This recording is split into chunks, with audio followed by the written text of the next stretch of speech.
మీ ఎలాంటి వ్యాపార ప్రకటనలకైనా వెంటనే మా ఛానల్ సంప్రదించండి. ప్రస్తుతం మనతో పాటు ప్రముఖ ఆధ్యాత్మికవేత్త, జ్యోతిష పండితులు, దత్తాత్రేయ గణపతి ఉపాసకులు, అమ్మవారి సేవకులు మురళీధర్ శర్మ గారు ఉన్నారు. గురువు గారితో మాట్లాడతాం.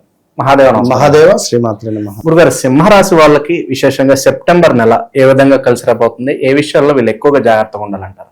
సెప్టెంబర్ అయినా అక్టోబర్ అయినా ఏదేమైనప్పటికీ కూడా ఒకటే విషయం నేను చెప్తున్నాను. అందరూ కూడా యద్భావం తద్భవతి. ఎప్పుడూ కూడా అమంగళకరమైనటువంటి విషయాలు ఎప్పుడు ఎవరు మాట్లాడుకోకూడదు. సింహరాశి వారు అంటేనే ఎంతో ప్రేమ కలిగినటువంటి వారు, సహాయం చేయడంలో ముందుంటారు. కానీ వీరికి ఉండేటువంటి ఒక మైనస్ ఏంది అంటే, ఇప్పుడు ఒక మీటింగు అని చెప్పి పిలిచారు అనుకుందాం. ఆ మీటింగ్లో 50 మంది ఉన్నారు. ఏం సంగతి ఇది ఇట్లా అందరి విషయాలని మళ్ళీ ఈయన విషయమే ఫైనల్, అంతే. ఇక అట్లా ఉంటుంది. వీరి మాటే ఫైనలైజ్డ్ కావాలి. ఆ 50 మంది ముందు మీ మాటే ఫైనల్ సార్, మీరే సూపర్ అనాలి. పొగడ్తలకు వట్టిగానే లొంగిపోతారు. వీరిని ప్రేమగా మాట్లాడితే మనం అట్టే పట్టేసుకోవచ్చును. కానీ ఏమాత్రం వీరికి విలువ ఇవ్వలేదు అని చెప్పి వారికి అర్థమైనా, ఏమాత్రం వీరికి విలువ ఇవ్వదు అనేటువంటి విషయం తెలుసుకున్నా ఒక్క సెకండ్ కూడా అక్కడ ఉండరు వాళ్ళు, ఒక్క సెకండ్ కూడా.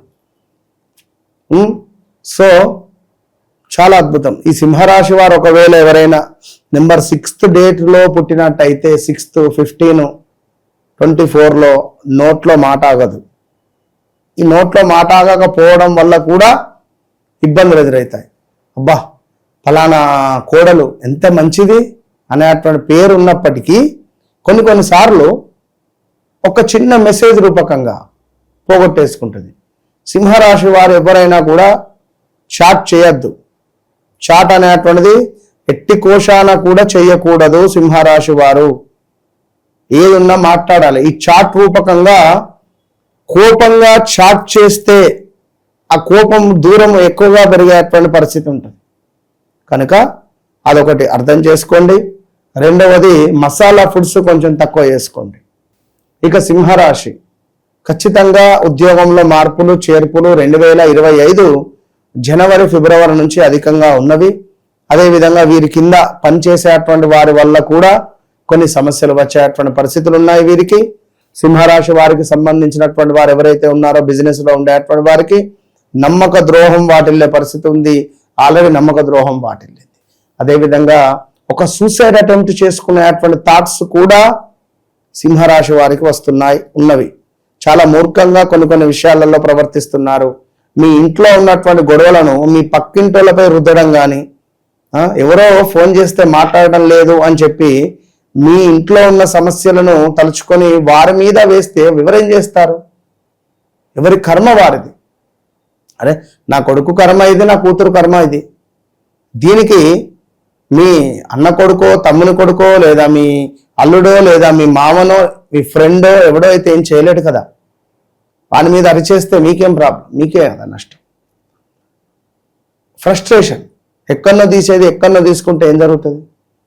కనుక అది గమనించుకోవాలి. ఇంట్లో చిరాకుగా అనిపించడం, చాలా చిరాకుగా అనిపిస్తుంది ప్రజెంట్ ఉన్న సిచ్యువేషన్లో. సింహరాశి వారికి ఇంట్లో విపరీతమైనటువంటి గందరగోళమైనటువంటి పరిస్థితి ఉంటుంది ఇంట్లో. అరే ఏం జరుగుతుంది అనేటువంటిది కూడా అర్థం కాదు. సింహరాశి వారికి సంబంధించినటువంటి కోడలకు అత్తకు అసలే పడదు. సింహరాశికి సంబంధించినటువంటి అత్త ఉన్న కోడలతో అసలే పడదు. మొన్న ఒక కేసు, భార్యాభర్తలు, పాపం ఆమె పేరు ఫలానా, ఇక పేరు ఎందుకు కానీ మాతో ఉంటుంది, మీకు మీ అత్తగారికి పడదు కదా అని చెప్పిన. అవును గురువు గారు, చాట్ చూస్తే ఫలానా దాంట్లో అన్న తర్వాత ఆ భర్త నేను మాట్లాడుతుంటే నన్నే చూస్తున్నాడు. ఆయనే వాళ్ళిద్దరికి గొడవై చాలా రోజులైంది. నా దగ్గరికి పోదామని ఇద్దరు కలిసి వచ్చారు అంతేనట. సో అట్లా ఉంటుంది పరిస్థితి. అంటే ఏదేమైనప్పటికీ కూడా కొన్ని సిచ్యువేషన్స్ జరుగుతూ ఉంటవి. ఇంకొకరు యాజ్ ఇట్ ఈజ్ సింహరాశికి సంబంధించినటువంటి భర్త అటు అమ్మాయి వాళ్ళ తన పేరు మన మధుకర్, చాలా మంచివాడు పాపం. అటు వాళ్ళ భార్య వాళ్ళ అమ్మతో కొంత ఇబ్బంది కలిగించే సందర్భాలు, భార్యతో గొడవలు, కొత్త టార్చర్. ఫలానా అంటే ఎట్లా ఉన్నారంటే బయట సిచ్యువేషన్లో ల్యాండ్ ఏదో రాసిస్తా అని చెప్పన్నారట మ్యారేజ్ సమయంలో. ఆ భూమికి సంబంధించింది వీళ్ళది ఎక్కడ వరంగల్ దగ్గర, వరంగల్ కాదు ఇక్కడ మహబూబ్ నగర్ మహబూబాబాద్ అదేదో ఉన్నది అక్కడ. కూతురుంటే కూడా కూతురుని భార్యను వీళ్ళందరినీ అత్తగారింటి వదిలేసి వచ్చేసిండట తల్లి మాటలు పట్టుకొని. తల్లి మాటలు చెవిదాటడు. ఇగో ఇలాంటి సిచ్యువేషన్స్ ఫేస్ చేసేవాడు. ఒకటి రెండని కాదు, నేను ఒకటే చెప్తున్నా, జాతకాన్ని పక్కన పెట్టండి. మీరు అద్దం ముందు నిలబడి నేను చేసేది కరెక్టా కాదా, నేను ఈ విధంగా మాట్లాడుతున్నాను కరెక్టా కాదా, నేను చేసేది కరెక్టా కాదా, మీ అంతరాత్మను మీరు క్వశ్చన్ వేసుకోండి. అప్పుడు మీ మనసు తోచింది చేయండి. లేదా మీకేం అర్థం అవుతలేదా నేను చెప్తా ఏం చేస్తే కరెక్ట్ అనేది. మీ యొక్క లైఫ్ కోచ్ అనుకుంటారో, నేను చెప్పేటువంటి ఆస్ట్రాలజీ అనుకుంటారో మీ ఇష్టం.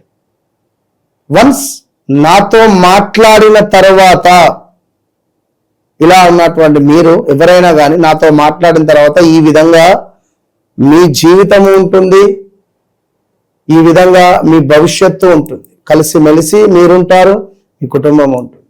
అత్యంత అద్భుతంగా యూనివర్స్ మీకు ఇట్లా సహాయం చేస్తుంది. ఇది బాగా గమనించుకోండి. సింహరాశి అనగానే సెప్టెంబర్ నెలలో కొంత మీ వెనకాల జరుగుతున్నటువంటి విషయాలు ఏవైతే ఉన్నాయో ఆ విషయాలు స్పష్టంగా మీకు అర్థమయ్యేటువంటి పరిస్థితి ఉంటుంది. ఉద్యోగంలో బాధ్యతలు పెరుగుతున్నాయి, మీ ప్రతిభను గుర్తించేటువంటి అవకాశం ఉంది. వ్యాపారస్తులు భాగస్వాములు పెట్టుబడుల విషయంలో జాగ్రత్తగా ఉండాలి. ఆర్థికంగా అనవసర ఖర్చులు తగ్గించాలి. ముఖ్యంగా ఇతరుల కోసం హామీలు ఇవ్వడం లేదా తొందరగా డబ్బు పెట్టడం మంచిది కాదు. 1-2 సార్లు ఆలోచించుకోవాలి. పెట్టుబడి పెట్టేటువంటి తరుణంలో కుటుంబంలో కొంత భావోద్వేగ పరిస్థితులు ఉండొచ్చును. దాంపత్యంలో కొంత అనుమానాలను రానివ్వకుండా మాట్లాడుకునేటువంటి ప్రయత్నం చేయండి. పిల్లల విషయంలో సంతోషకరమైనటువంటి పరిణామాలు ఉండొచ్చును. అంటే పిల్లలలో ఉద్యోగం కోసం ఎదురు చూస్తుండేటువంటి వారికి, మీ పిల్లలు వివాహం కోసం ఎదురు చూస్తుండేటువంటి వారికి యోగం ఏర్పడుతుంది. అయితే ఈ నెల ప్రధానంగా ఏమిటయ్యా అనుకుంటే మీ జీవితంలో ఏది కొనసాగించాలి, ఏది వదులుకోవాలి అనేటువంటిది ఒక స్పష్టత అనేటువంటిది మీకు రాబోతున్నది. పలానా వ్యక్తితో నేను ముందుకు వెళ్ళలేను, రైట్, వదిలేయండి. పలానా వ్యక్తితో నేను ముందుకు వెళ్ళాలి, వెళ్ళండి. ఏది పట్టుకోవాలి, ఏది వదిలేయాలి, ఈ 2 విషయాలు స్పష్టంగా ఈ నెలలో మీకు అర్థం కాబోతున్నాయి. అది ఉద్యోగమా, అది బిజినెసా, ఒక భార్యాభర్తలలో ఉండేటువంటి అనుబంధమా, ఒక భాగస్వామితో చేసేటువంటి వ్యాపారమా, ఏదైనా కావచ్చు, పార్ట్నర్షిప్లో లైక్. కనుక సింహము రాశి వారు ఖచ్చితంగా వ్యక్తిగత జాతకరీత్యా నడిచేటువంటి దశ అంతర్దశలలో ఏ దశ అనేటువంటిది నడుస్తున్నది, మనం మీకైనా బాధకుడు నడుస్తున్నాడా, యోగకారకుని యొక్క దశ నడుస్తున్నదా, ఇట్టి విషయాలకై మీ వ్యక్తిగత జాతకాన్ని తెలుసుకోవాలి. మీ వ్యక్తిగత జాతకాన్ని తెలుసుకొని మీకు అద్దంలాగా మీ ముందు ఆవిష్కరించేటువంటి వ్యక్తి ఎవరు? నేను మాత్రమే చెప్తున్నా. ప్రపంచంలో ఎక్కడా లేని అత్యంత అద్భుతమైనటువంటి వ్యక్తిని నేను మాత్రమే అనేది అది మీరు అర్థం చేసుకోండి. అది మిరాకిల్ నన్ను అర్థం చేసుకున్న వారు, నాతో మాట్లాడినటువంటి వారు అసలు మామూలుగా లేదు వాళ్ళ పరిస్థితి. కలిసిన వారే సంతోషపడుతున్నారు. అత్యంత అద్భుతంగా ఎక్సలెంట్గా వారి జీవితాన్ని మార్చుకుంటున్నారు. మరి మీరెందుకు అక్కడే ఆగిపోయారు అనేది మీకు మీరు క్వశ్చన్ వేసుకోండి, అంతే. ఓవరాల్ గా సెప్టెంబర్ మాసం వీళ్ళకి ఎలా ఉండబోతుందో మంచి విశ్లేషణ అందించారు గురుగారు. ధన్యవాదాలు. మహాదేవ.